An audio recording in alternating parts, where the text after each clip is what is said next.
Hello student, good afternoon, have a good day. आप बढ़िया होंगे और संडे का एंजॉय कर रहे होंगे। It is my 10th video for the 12th class students for the same chapter human health and disease.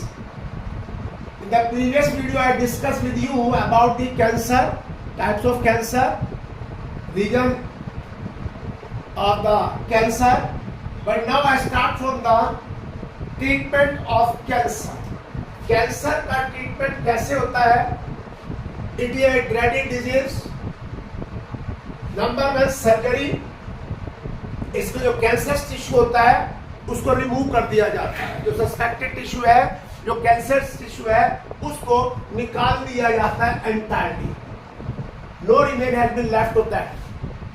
इसके बाद रेडिएशन थेरेपी है।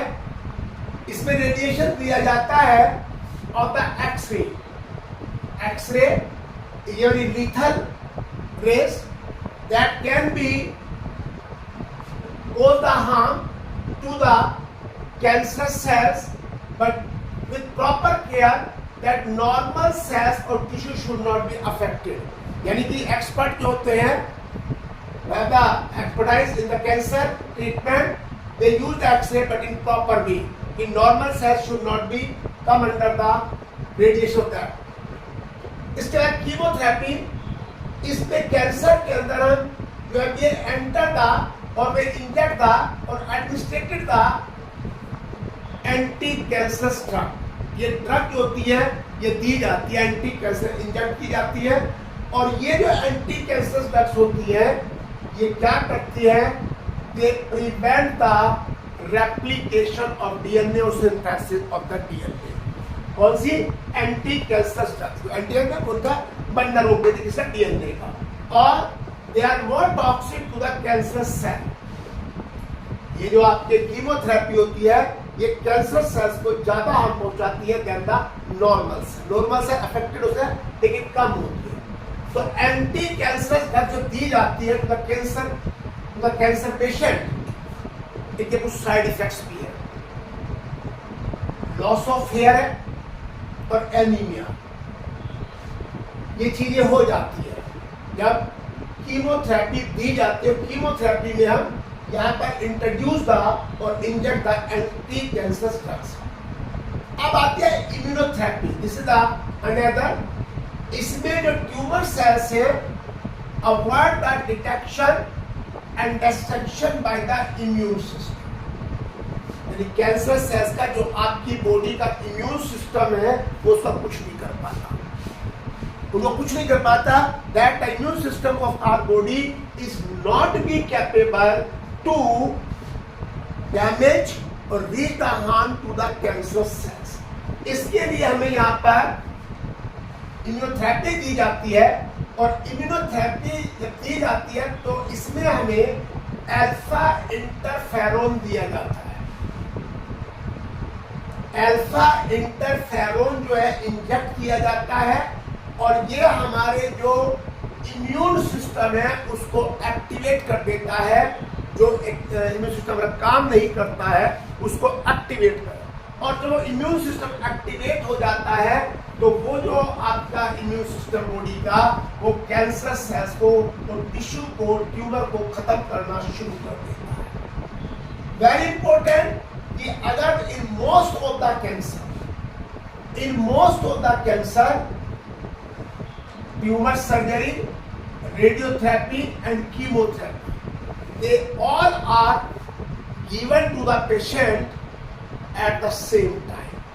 Combined effect होता है कि combinedly दी जाती है for the cure of the cancer patient. So this is about the treatment of the cancer. Now come to the next topic, drugs and alcohol.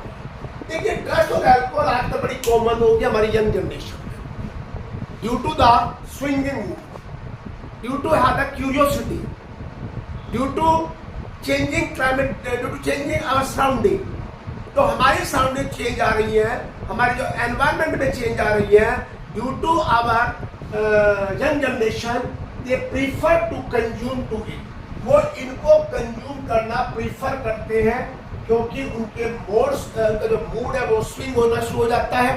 और वो जो होती है जो यंग जनरेशन है वो एक क्यूरियोसिटी होती है, they have some desire, they have some excitement, they have some pleasure, उनके लिए वो ड्रग और अल्कोहल का कंज्यूम करते हैं। सारा काम कब होता है?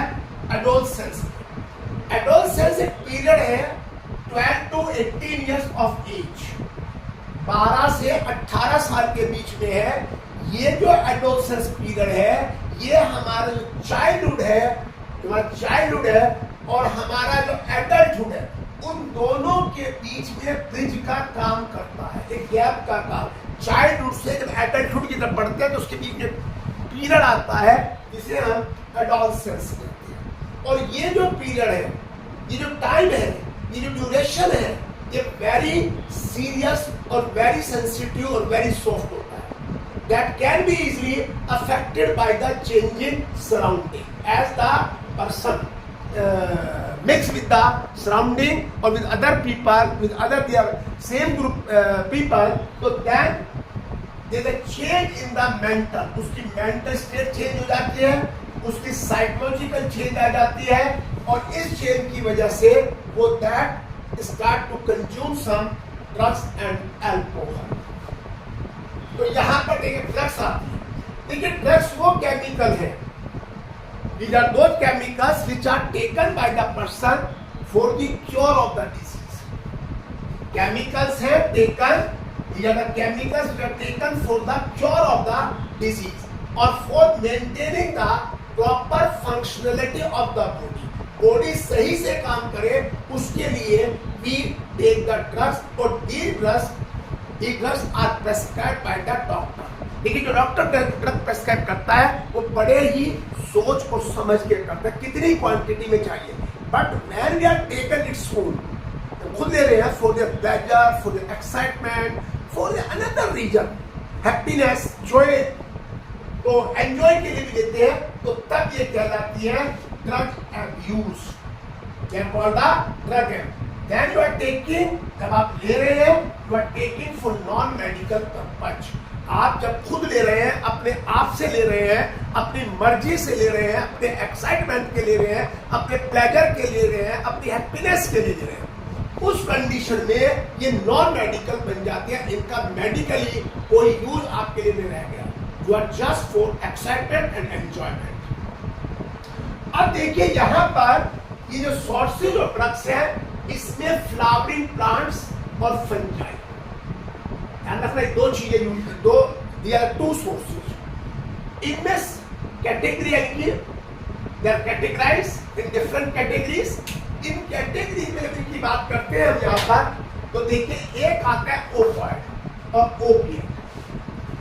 ये जो ओपिएट और ओपिएट है they are obtained from papaver somniferum, name of the plant है जिससे आप ओपिएट और ओपियोट लेते हैं, अफीम लेते हैं। इट इज अफीम प्लांट, ओपियम का प्लांट है पैपावर सोमनीफेरम। अब ये जो पैपर सोमनीफेरम लेते हैं ये हमारे सेंट्रल नर्वस सिस्टम को अफेक्ट करता है और हमारी गैस्ट्रो इंटेस्टाइनल ट्रैक्ट, हमारे एलिमेंट को अफेक्ट करता है, क्योंकि जो रिसेप्टर्स होते हैं, ओपियोइड रिसेप्टर जो हमारे प्रेजेंट होते हैं हमारे ब्रेन में, उनसे जाकर के ये कंबाइंड हो जाते हैं, उनसे जाके इंटरेक्ट हो जाते हैं। और जब इंटरेक्ट हो जाते हैं तो start to show their reaction. जो इनका इम्पैक्ट होता है अगर मेडिकली ली गई है, बाय द प्रेस्क्रिप्शन डॉक्टर ली तब अलग इम्पैक्ट होगा।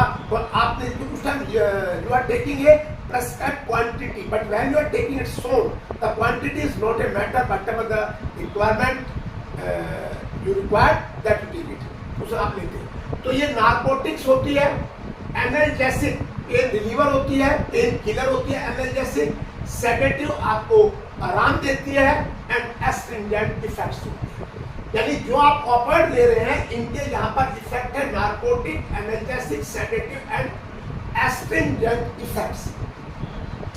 इसमें जो ऑपिएट है इसमें एक आता है हीरोइन और स्मैक। ये एक वाइट कलर का होता है, कलर वाइट होता है, कलरलेस होता है, और ये आपका बिटर क्रिस्टलाइन सब्स कंपाउंड होता है। ये मॉर्फिन से प्रिपेयर होता है बाय द एसिटाइलेशन, यानी कि जब मॉर्फिन का एसिटाइलेशन होता है, when morphine is acetylated then heroin is prepared।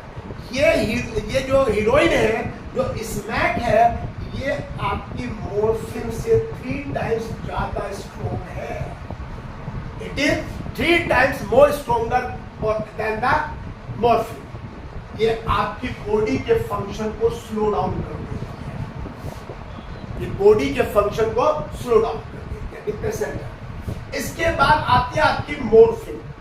देखिए मॉर्फिन जो है ये प्रिंसिपल एल्कलॉइड है, जो कि ओपियम से ऑब्टेन किया जाता है, पेपर सोम्निफेर से ऑब्टेन किया जाता है। इसका पेपर सोम्निफेर का प्लांट बड़ा ब्यूटीफुल है, फ्लावर बड़ा ब्यूटीफुल, रेड कलर का फ्लावर। ये स्ट्रॉन्ग एनाल्जेसिक है, सेडेटिव है एंड कामनेस, यानी कि इससे हमें पेन किलर है, एनाल्जेसिक है, पेन किलर, सेडेटिव।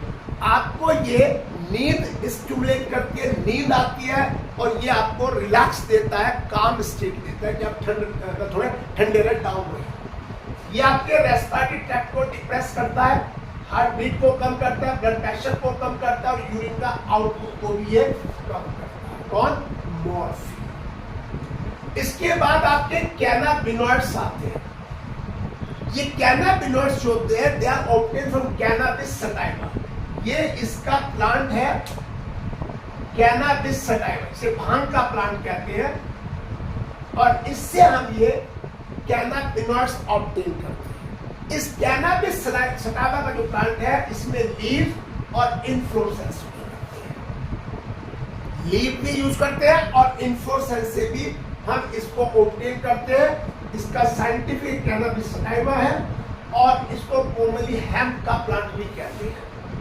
अब कैनाबिस सटाइवा में जो इसके कैनाबिनॉइड्स होते हैं, जब उनको कंज्यूम करते हैं, हमारे ब्रेन में जो रिसेप्टर्स होते हैं, उनको ये अफेक्ट करते हैं।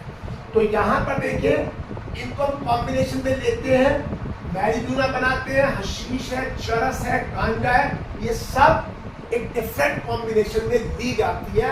इनको आप इनहेल भी करते हैं, और इनको आप ओरल कंजम्पशन भी करते हैं, नाक से भी लेते हैं और क्या ये हमारी बॉडी में कार्डियोवास्कुलर सिस्टम, हमारे ब्लड वास्कुलर सिस्टम को अफेक्ट करता है। ये हमारी प्यूपिल को डायलेट कर देता है, इट डायलेट्स आवर प्यूपिल, और इट राइज ब्लड प्रेशर, ये ब्लड प्रेशर भी बढ़ाता है, ये ब्लड शुगर के लेवल को भी बढ़ाता है, और increase the frequency of urination, toilet आने की फ्रीक्वेंसी बढ़ जाती है, और ये आपका एक्साइटमेंट करता है, और आपको बहुत अच्छा लगता है जब आप इनको लेते हैं कैनाबिनॉइड्स को, क्योंकि all the drugs which are taken without consulting the doctor, अगर डॉक्टर ने आपको कहा ये नहीं लेंगे और आप ले रहे हैं, तो इसका मतलब बिल्कुल क्लियर है, you are taken for your excitement, pleasure, happy mood, और फॉर वेलबीइंग। दिस वीडियो, और इस वीडियो को आप देखिए, ये वीडियो आपको डेफिनेटली बड़ी फ्रूटफुल होगी, और इसमें आपको नीट के हिसाब से बड़े ब्रीफ करके नोट्स बना के आपको दिए गए हैं, आपको बड़ी ये यूजफुल होगी in CBSE and NEET exam. Next in the next video we will do the study of the remaining part of the chapter, or last, that is my last video. Thank you.